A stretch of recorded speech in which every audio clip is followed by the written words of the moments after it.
Vaughn, let me start with you because we had this flurry of picks over the weekend by Trump's team. We mentioned he's now picked all 15 cabinet secretaries. Fill us in.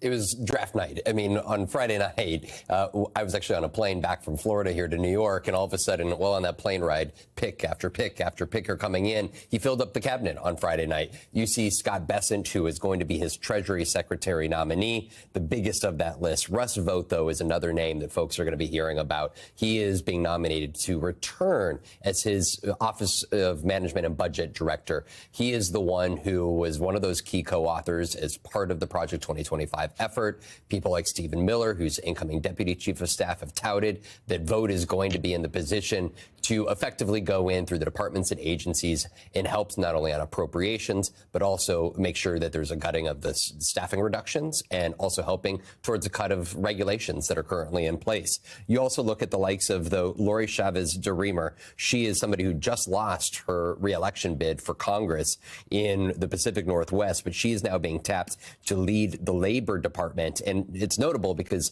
she is pro-union and has been very defensive of unions, somebody that is, you know, I think going to probably get quite a few Democratic confirmation votes. You also have the likes, though, of Sebastian Gorka, who is a MAGA provocateur, somebody who was in Donald Trump's first White House. He's going to be returning to the fold. Dave Weldon is somebody who served in Congress in the early 2000s, was actually an ally to Robert F. Kennedy Jr., suggesting that there was a preservative that was linked to autism. There is no science that is backing up that case that he and those two men have made, but he has been tapped to lead the CDC. Marty McCary has been tapped to lead the FDA, somebody who said that the federal government was the problem behind misinformation during COVID here. So we could spend hours going through each of these picks, but this was a big last week for Donald Trump. And now all of this is becoming very crystal about who's going to be around him in this White House. And Ken, you have more on Trump's national security picks. What is the picture coming into focus as he fills out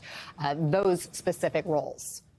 Yeah, Ana, this national security team is really shaping up to be what could be a combustible mix of conservative but mainstream voices and some MAGA loyalists with really fringe ideas. So the choices of Senator Marco Rubio for Secretary of State and Congressman Mike Waltz for National Security Advisor were greeted with kind of a sigh of relief in the national security world, because these are people who have long experience in government and fairly normal Trump-era Republican foreign policy views. But somebody like Tulsi Gabbard for Director of National Intelligence, causing a lot of concern because of her history of distrust of the agency she would oversee and her support for leakers Julian Assange and Edward Snowden, to cite one example. And on Friday, as Vaughn said, Trump announced two more appointments that reflect, I think, this divide. Alex Wong for Deputy National Security Advisor. He's an experienced foreign policy thinker, mainstream. Sebastian Gorka, the NSC's director for counterterrorism. Now, Gorka, as Vaughn said, really controversial figure who served for only a few months in the first Trump administration before being forced out. He's been a far-right commentator on right-wing radio and the Newsmax TV network. In 2017, he drew criticism for wearing a medal associated with a Hungarian group with alleged historic links to Nazi Germany. He was also arrested that year for trying to take a gun through a TSA checkpoint at a D.C. airport. I will say that one thing all of these people have in common is skepticism about continued U.S. support for Ukraine in its war against Russia and a desire to cut some kind of a deal on it. And Ken, what do we know about the vetting taking place with all these potential hires? So the transition has not signed a memorandum of understanding, which is normally what is done. So there are no FBI background checks taking place right now at all. And take a listen to some disparate views about that over the weekend from some lawmakers. As you know, there haven't been FBI background checks for any of these nominees. Do you agree with her, though, that this should happen before we get to confirmation votes? I don't think the American public cares who does the background checks. We require these background checks of line DEA agents, drug enforcement agents. We require it of first-time prosecutors for the federal government. Why wouldn't we get these background checks for the most important job in the United States government? Just to be clear, private investigators don't have access to the same kind of information that FBI agents do. And it'll be really interesting to see if senators, among those who are going to be confirmed, will actually be satisfied with a lack of FBI background checks on it. Ken Dilanian, thanks for your reporting. Melanie, how big is that background check issue or lack thereof with lawmakers who will vote to confirm? Yeah, it is a big issue, even from Republicans. You hear them saying we can't have this traditional process skipped. If it doesn't come out on the front end when the Trump administration is doing the vetting of these nominees, it is going to come out on the back end. It also is going to delay the confirmation hearing process. I mean, technically, they could occur concurrently, but these senators are going to want to know all of this information before they make a critical decision about whether or not to approve these nominees. Not just Democrats, that does include Republicans. And so this is going to be a point of contention as these hearings get underway. They're going to want to ask for FBI files. We've already heard from Republican senators who want to particularly see the Tulsi Gabbard FBI files. She is the nominee to lead, the DNI, have access to the critical intelligence secrets. And so this is going to be something that is a fight on Capitol Hill. And again, these picks have come kind of fast and furious, Eugene. The cabinet that's forming is a little all over the place. You have the Hard Right Project 2025 contingent, but then you have an abortion rights advocate and RFK Jr. up for the HHS job, a former Democrat in Tulsi Gabbard, a pro-union moderate at Labor, a former Soros advisor at Treasury. A team of randos is how Politico puts it. Is there a unifying thread in this cabinet to be? Yeah, I mean, one is loyalty to Donald Trump, right? We've been saying that for the last couple of weeks as these things and these names have come into view, but also in a lot of these places, skepticism of and disdain sometimes for the very organizations and departments that they're going to be interacting with or leading. Right? When you think about someone like Tulsi Gabbard, like Mel was just talking about, when you think about HHS Secretary RFK Jr., when you think about even Pam Bondi, who is going to be his, if confirmed, his attorney general after Matt Gaetz' nomination burned down, like a lot of these people, if not all of them, have in the past said something is wrong with the agencies that they're in charge of. It also gives us a lot of insight into, and a reminder for those of us who may have forgotten, that for Donald Trump, he doesn't have consistent policy views, right? And so the fact that you have all of these kind of random ideas and thoughts thrown together, it's a reminder that when he thinks about these kinds of things, he's not thinking like we need to have a consistent policy view across the board. These folks are kind of all over the place.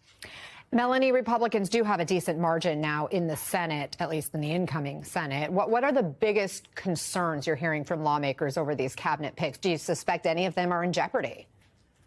Well, as of right now, Republican senators are not going to come out and publicly say whether they're against someone or for someone. There's just no reason that they need to do that. We are still months away from this process. But the strategy for some of these Republicans has been privately telegraphing their concerns. That's what's happened with Matt Gaetz, the attorney general nominee who dropped out after 8 days. We're told there was as many as 10 Republicans behind closed doors that were signaling their opposition.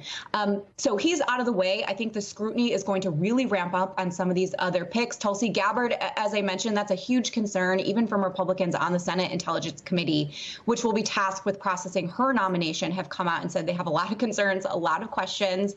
And then I think Pete Hegseth is another one that's going to be very problematic. He has sexual assault allegations that he's going to have to answer for. He has said publicly he has committed no wrongdoing. Charges were never brought. But this is going to be something that Republicans have a lot of questions about. It's a huge, important agency. He was a former Fox News host. There are questions about his qualifications, whether he is tasked and qualified to lead such a complex agency, which has a massive budget and is in charge of millions of civilians and servants.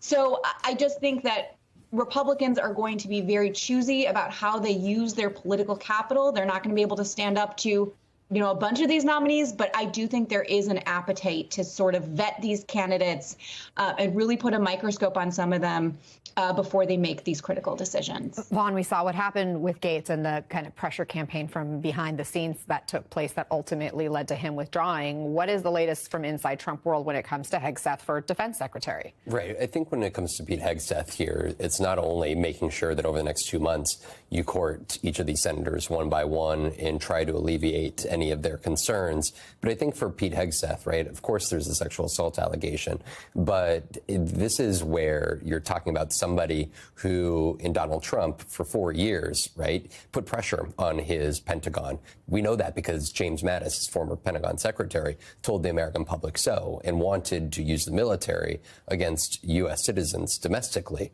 right? He has talked about sending in the military into the heart of major American cities.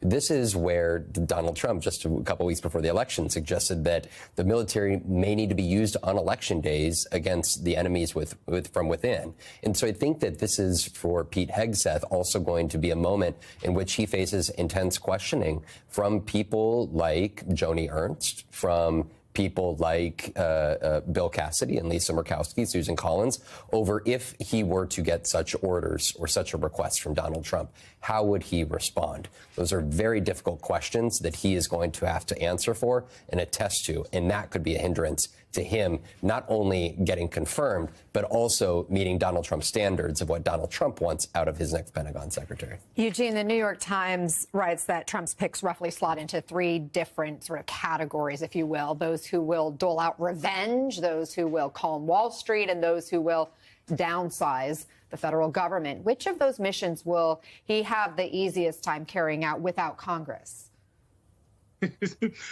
That's a good question. I think, largely probably the retribution, right? When you think about, Republicans have for a very long time have wanted to get rid of the education department, for example. That's a department that was created by Congress. You can't just do that with the swift swish of a pen that we know of in any legal way, right? And so those aspects of it, the shrinking down of the workforce is going to be really tough. I talked to some folks within the DOJ who are obviously looking at this in a lot of different ways. And the sense within there is that there's going to be a long legal process of this, right? Even when you think about the Doge with Elon Musk and Vivek Ramaswamy, pulling some of these strings of bureaucracy are going to be caught up in lawsuits for a really long time. So a lot of these threats and the movement might happen, but the end result may take much longer than folks actually think it's going to take.